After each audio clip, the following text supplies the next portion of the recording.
Hey Wade, share your screening process on how you find good W-2 tenants, including laws on what you can and can't do.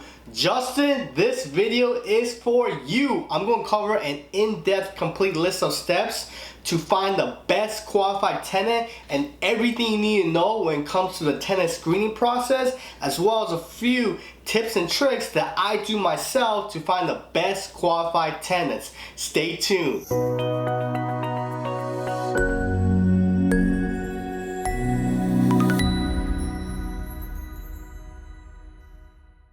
Welcome back to I Buy Real Estate, your free step-by-step guide so you can buy real estate. Alright, so you have a vacant apartment and you need to get it rented out ASAP. Here's a complete list of steps to find the best qualified tenant.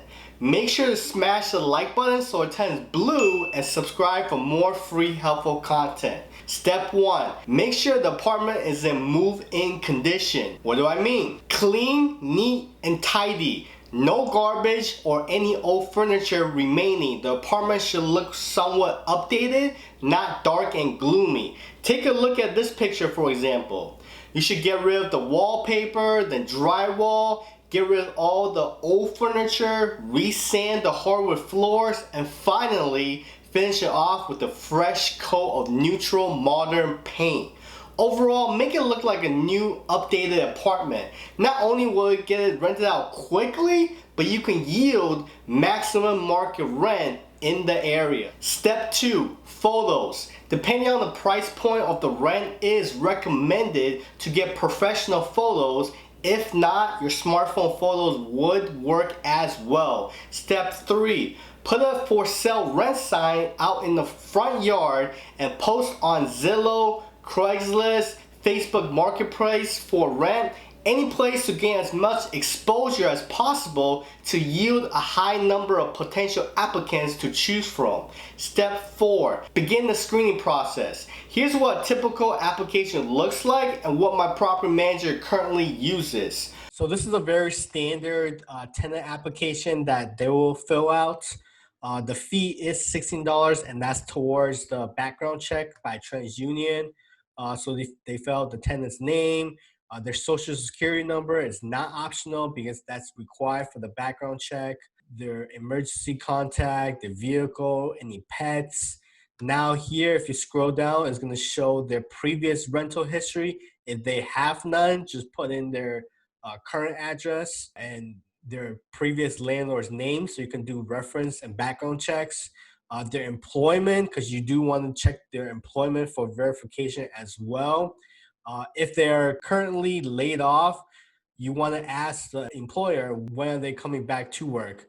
Again, it says that $16 the fee is not towards the application, but the fee is towards a prepayment towards the background check and credit screening requiring the rental process. And then the very lastly, they submit 2 pay stubs to get verification on income.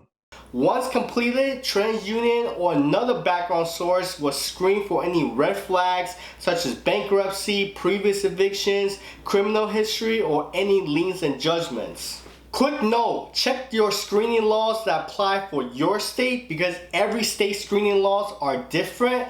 For example, here in New York, Governor Cuomo recently passed a new law stating you cannot screen for prior evictions now, which Cuomo, if you're watching this, please explain the reasoning behind this because it's heavily favored towards the tenants now.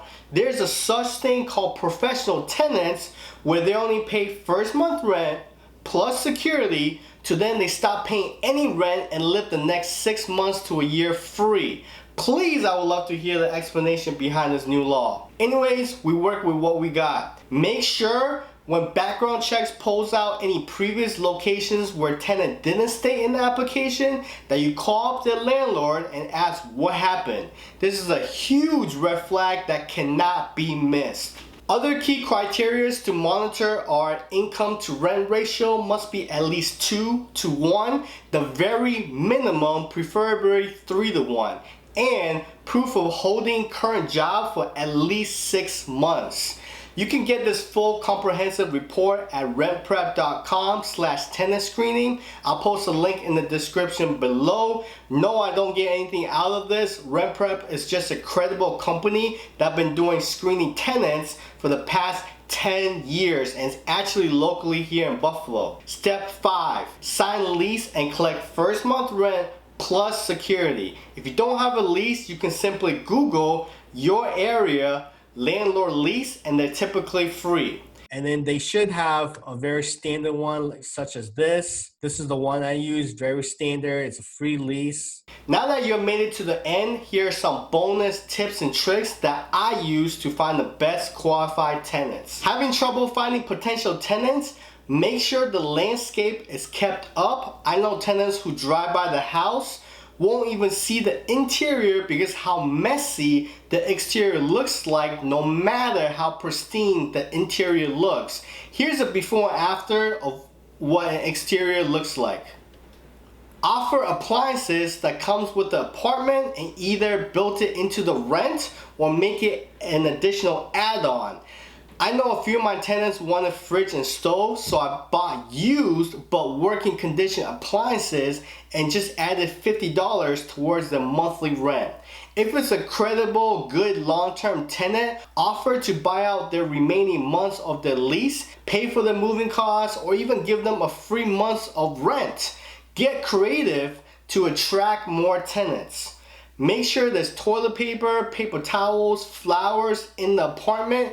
9 out of 10 times, a woman is involved with the housing decision. Check the car. Chances are, if the car is dirty, messy, and filled with junk like this picture, they will live that way in your rental apartment, and you don't want that. That's it, Justin. Hope you got all the value If you have a burning question that I want answered, make sure to comment below. If you want to know what neutral modern paint I'm using and what a finished rental apartment should look like, click the video link somewhere on this screen. And if you were entertained or got value, make sure to click the like button so it turns blue, and subscribe for more free helpful content. If you got any questions or want to share how you screen tenants, make sure to comment below and share to help others just like yourself. I'll see you on the next one.